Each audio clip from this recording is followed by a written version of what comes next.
안녕하세요. 오늘은 보내주신 자료, 영원한 나라, 기업, 통치, 길, 섬김의 왕국, 7월 10일자 내용을 보면서요.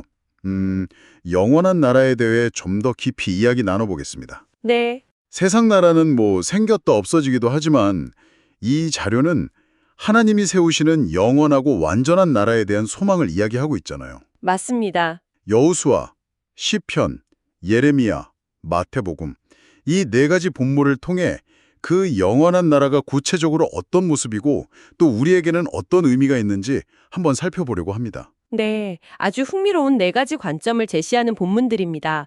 그러니까 영원한 나라가 우리에게 주어지는 기업, 또 그 나라를 다스리시는 왕, 그리고 그 나라로 가는 길, 마지막으로 그 나라의 핵심 가치인 섬김, 이런 네 가지 측면을 보여주는 거죠. 좋습니다.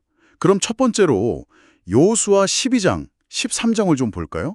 여기 보면 이스라엘이 정복한 왕들 이름이 쭉 나오고 각 지파에게 땅을 나눠주는 그 기업에 대한 이야기가 자세히 나오죠. 네, 그렇죠. 물론 뭐 아직 정복하지 못한 땅도 있었다고는 하지만 중요한 건 하나님께서 약속하신 땅을 백성에게 주셨다는 것 사실 자체인 것 같아요. 맞습니다. 약속의 성취죠. 특히 여호수아 13장 33절에 보면 레위 지파에게는 이스라엘의 하나님 여호와께서 친히 그들의 기업이 되신다 이렇게 말씀하시거든요.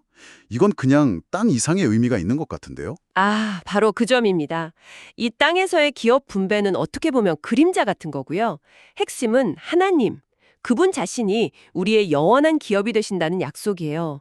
흔들리지 않는 어떤 안전함, 소속감의 근원이 되신다는 거죠. 아, 하나님 자신이 기업이라. 네, 이 세상에 어떤 소유물도 줄 수 없는 그런 영원한 안식처에 대한 보증이라고 할 수 있습니다. 이 영원한 상속 재산이라는 개념, 이게 우리에게 주는 안정감이 상당하죠. 정말 든든한 말씀이네요. 하나님 자신이 우리의 기업이 되어주신다니. 그렇다면 그 기업을 보장하고 또 다스리는 분은 누구실까? 뭐 이런 질문이 자연스럽게 생기는데요. 네, 그래서 시편 145편으로 넘어가 보면요. 다윗이 왕이신 나의 하나님이여 이렇게 부르면서 하나님의 그 영원한 통치를 찬양하고 있잖아요. 1절부터 내가 주를 높이고 영원히 주의 이름을 송축하리이다 라고 고백하고요. 맞습니다. 이 시편 145편은 영원한 나라의 통치자가 바로 왕이신 하나님이심을 아주 분명하게 보여줍니다. 네, 세상의 권력이라는 건 뭐 유한하고 또 때로는 불의하기도 하잖아요. 그런데 하나님의 통치는 영원하고 또 공의롭고 신실한 사랑에 기반하고 있다는 거죠. 아, 영원하고 공의롭고 신실한 사랑. 그쵸. 그러니까 이 나라의 백성이 된다는 건 바로 이런 왕의 다스림 아래 있다는 의미고요. 이게 다윗이 왜 그토록 하나님을 높이고 찬양했는지에 대한 답이 될 수 있겠죠.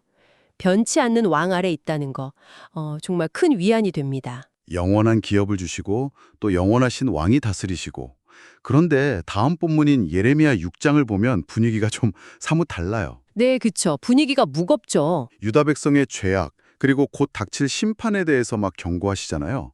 그런데 그 와중에도 하나님께서는 옛적 길, 곧 선한 길이 어디인지 알아보고 그리로 가라. 너희 심령이 평강을 얻으리라. 이렇게 말씀하세요. 네, 회개를 촉구하시는 거죠. 근데 백성들은 우리는 가지 않겠노라 하고 거부했지만요.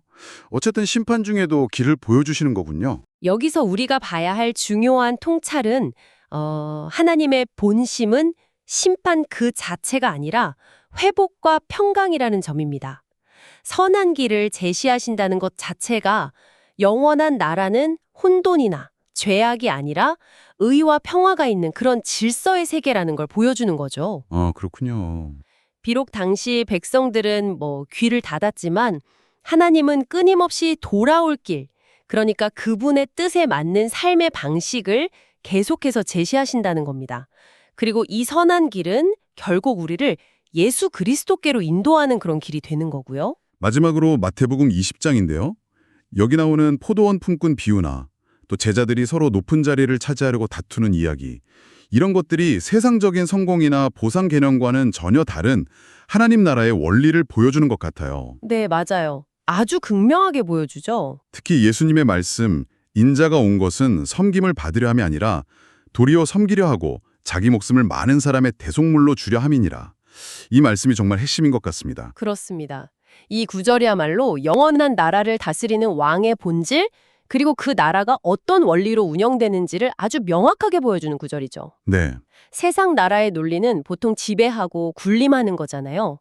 그런데 하나님 나라의 위대함은 바로 섬김에 있다는 겁니다.